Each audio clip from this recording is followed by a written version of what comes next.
as a fit from Buffalo's side because they want to talk to the player, right? Like the players are excited to talk to anybody because you don't really know how each and individual team would have you ranked. So you go in and you do your best in the interview, you try to answer whatever their questions are, but I do think it's significant when teams start to zero in on individual players where you're not talking to 35 guys, they're talking to 10 or 12 right around that draft spot.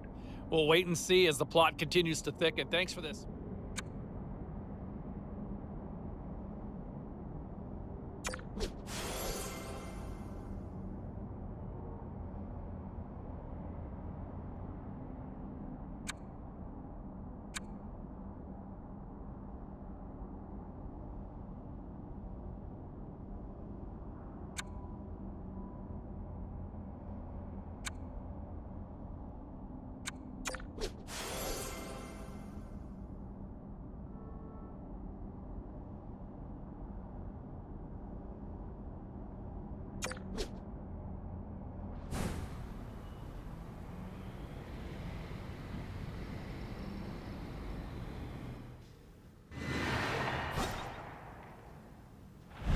As we inch closer and closer to the big draft day, and I'll tell you what, we look at some of the draft rankings and some of the scouts that I've talked to, I think we're all kind of on the same page. We've got this kid ranked pretty high, and he has put himself in a position to be a very high selection in that first round when we get to draft day. Keep an eye on him. Mark my words, anybody who passes on him may be regretting this one in a big, big way 5-10 years down the road. All right, time for a quick break. We'll get more reaction on this next.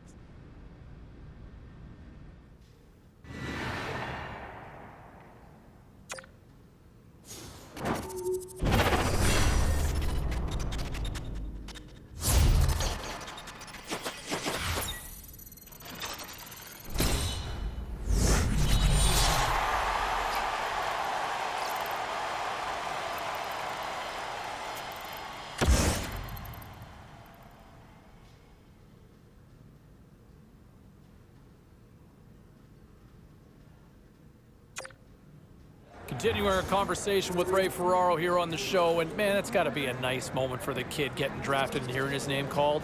It's better than that, James. It's a realization, really, of a lifelong dream. I mean, since he's a little kid, he's been dreaming about getting drafted into the NHL. A nice opportunity for management and their prized possession, the new shiny draft pick, to kind of have a chance to sit down and get an understanding of where each other kind of sits, what their respective expectations are. You know, I know a lot of fans are wondering, can he make that jump now? Can he make that jump and be an impact player in the National Hockey League? I think management took him for a reason. There might be that opportunity. I think he's going to get that shot. He's going to get every opportunity to try to make the team this coming year. It's ultimately on the player to ultimately deliver on that, right? So we'll wait and see how things play out. But it certainly sounds like both sides feel very good about this fit based on everything that I've been told. All right, time for a quick break. We're coming back with much more on the other side. Well, there's your latest edition for your trivia question. Who was taken first overall this particular year? And there you have it. The answer is made, and I tell you what, no argument on this side. I think this was the clear-cut choice.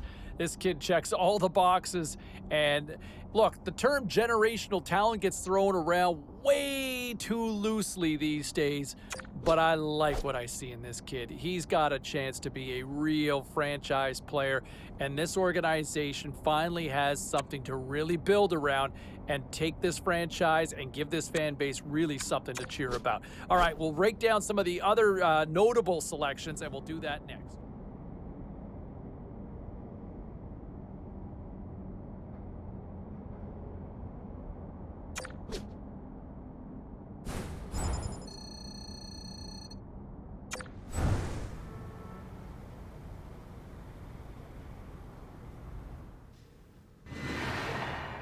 Now, the understanding that we've got is that the kid was supposed to be heading down to the rink sometime today to kind of check out the new surroundings.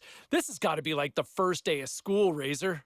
guaranteed he would have gone early to go and take a look at the locker room. You walk in there for the first time, you can't believe your lifelong dreams are about to happen.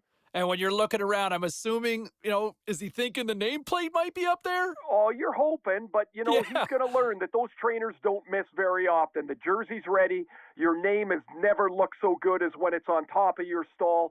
But what I remember, James, is the excitement, the nervousness, how scared you were. And then you're like, I'm in an NHL room. I can't believe this. It is the very best of feelings that you can have till you step on the ice the first time.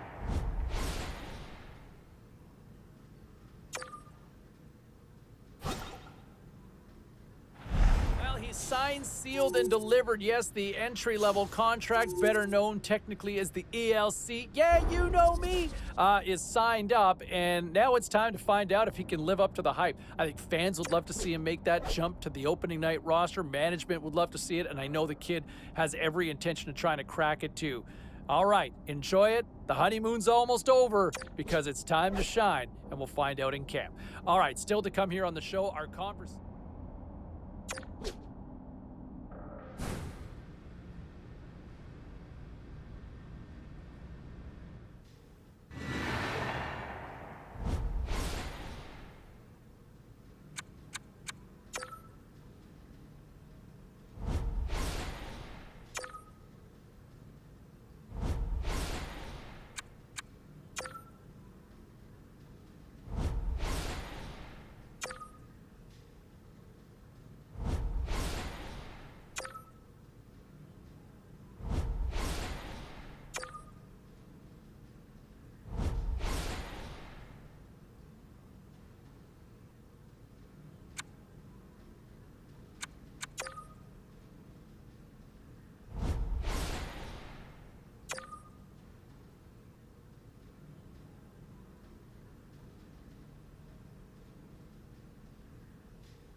The exhibition season is set to begin here.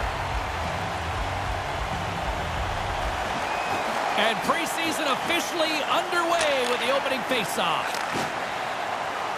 Tries to get the puck to Larkin. Quick pass to Sedina. Centering pass. And they can't finish. Oh, that's going to be a penalty. They're going to have to call that. Penalty coming up here. Well, that's not a very good way to start so early in the game. Now you're shorthanded. A chance to capitalize here on the power play. They certainly hope this game won't be scoreless much longer. Their first chance on the power play. They got their big boys out trying to crack the egg. Detroit's got it behind the net. Looking for space inside the D zone. Stays with it. Scores! Power play goal! Critical for them to get on the board with the extra man. They move the puck well and they're able to capitalize. He knew exactly how he wanted to score, and he used his superstar ability to make it happen. Talk about being dialed in tonight, guys. Puck grab by Leddy. Gains the zone from the right side. Detroit's got the puck along the wall. And now he moves it quickly to Ronick. Gains control of the puck here on the blue line. Oh, and that stays out with the toe save. Looking to make something happen in the offensive zone. Here he is on the backhand. Denied that one. Oh, he had to get up tight to the puck. In close. He takes away any room. Buffalo's got it in the neutral zone. Takes a shot. And that's stopped by Grice. Wrister scores! Jack Eichel!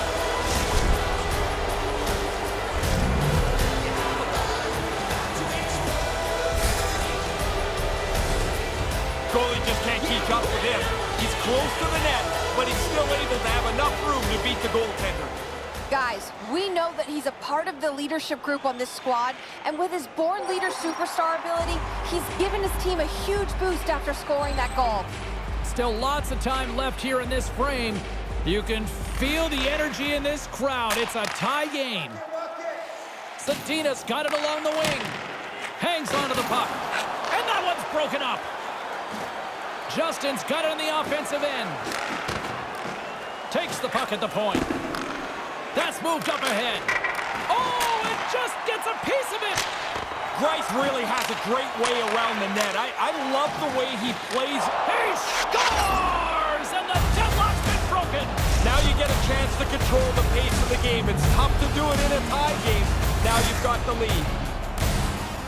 A quick flick of the wrist, and that snapshot beats the goaltender. He's in the low slot. He doesn't have much time to think about it. Buffalo's got a one-goal lead here in the first. What's the message on the bench, Ray? The message is to be aggressive, to get another one, to try and stretch a lead that you've just built.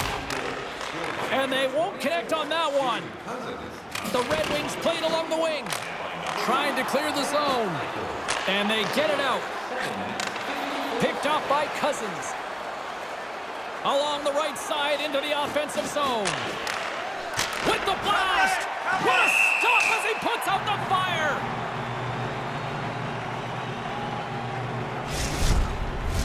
Officials are in position, and both teams are getting ready as they get set for another face-off here.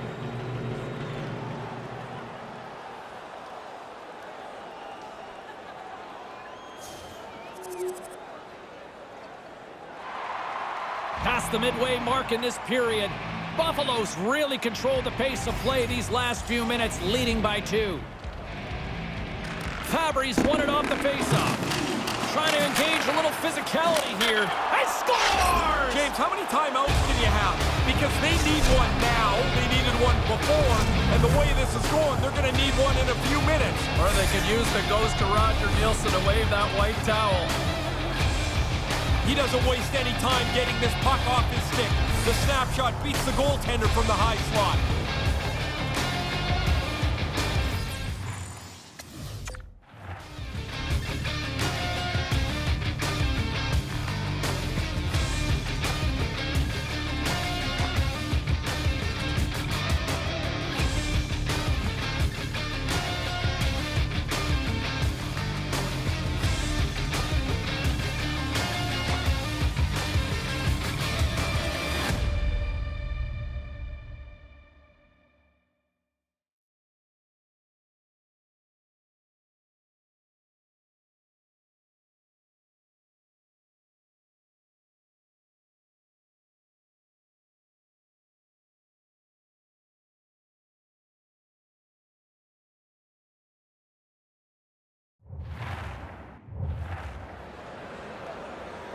The Red Wings win the faceoffs. Moves it to Fabry. There's the whistle. Let's see what the referee saw. Justin's going off for interference. Detroit's got another opportunity here on the man advantage. Most power plays I was on, James, we were all greedy. If you had 1 or 2 earlier in the game, you wanted 3 or 4. It never lays down. Hammers one at the net. Denies him on the play. Up along the wing. Dumps it in. Grabbed along the boards by Eichel. With the stop. Sider's got it in the defensive end. Less than a minute to go here in the opening frame.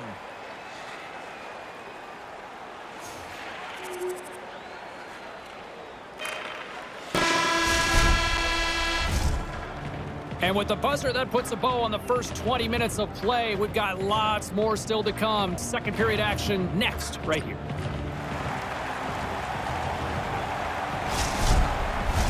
Opening face-off for period number 2, about set to go.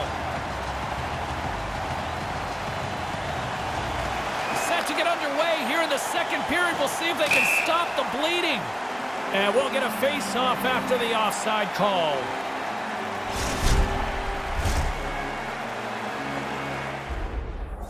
Ray, give us a sense of what the strategy is here. Well, it's a strategy of caution, really, James. The coach wants them to be safe, to get the puck in deep, to protect this lead. And I found it interesting. He stopped at the creative rookie and told him the puck has to go forward. He might be a little nervous that the kid might try a risky play. Lots of hockey left to be played in this period. Fans being treated to an awful lot of lamp lighting tonight. It's 5-2. Puck picked up by Letty. Sends it over to Ronick. With possession along the wall. Oh, the sauce on that pass. Buffalo's got it from behind the net. Justin swooping in on the attack. Detroit's got a hold of it against the wall. He scores! 2 goals on the night for him. They've really been effective forechecking, a couple of breaks, and now he's got 2. That's a scorer's goal right there. That puck is on and off his stick in a hurry. He's so tight to the net, he has to get rid of it. The rookie's had a really good game, and he gets a little tap from the coach as he comes back to the bench. That doesn't happen very often. Pretty satisfying when you know the boss is happy with you. We've called his name multiple times. He's been all over the ice tonight. The Sabres have reminded me of that old cliche here, Ray. When you're hot, you're hot. It's a point night now. Everybody looking for points and goals as they are just clearly the better team tonight. And puts it just wide. The goalie was late reacting. If that puck hits the net, I think it's in. And that's broken up. Slides the puck across to Cousins. Quick feed to Justin. Oh, he gets a piece of it with the glove. Grice is just one of the team picture tonight. There's not anybody across the board that can look in the mirror and say they've done a good job. They gain the offensive zone from the middle. Here's a shot. Pad save. He's on it tonight. Into the offensive zone. Justin's able to take that quick pass. He's already got a couple of goals. He's looking for a third. And he slides it quickly to Ernie. Now into the offensive zone from the right side. Here he is in front. Scores! Gets the friendly bounce. Happens so quickly, you beat the goalie. You know it's in, except lots of times it won't. This one bounces his way. Detroit's back to center ice. What's the message here? Because there's still a long way to go. I don't think anybody looks too far ahead. You got one goal. Try and get another. Try and get yourself within shouting distance.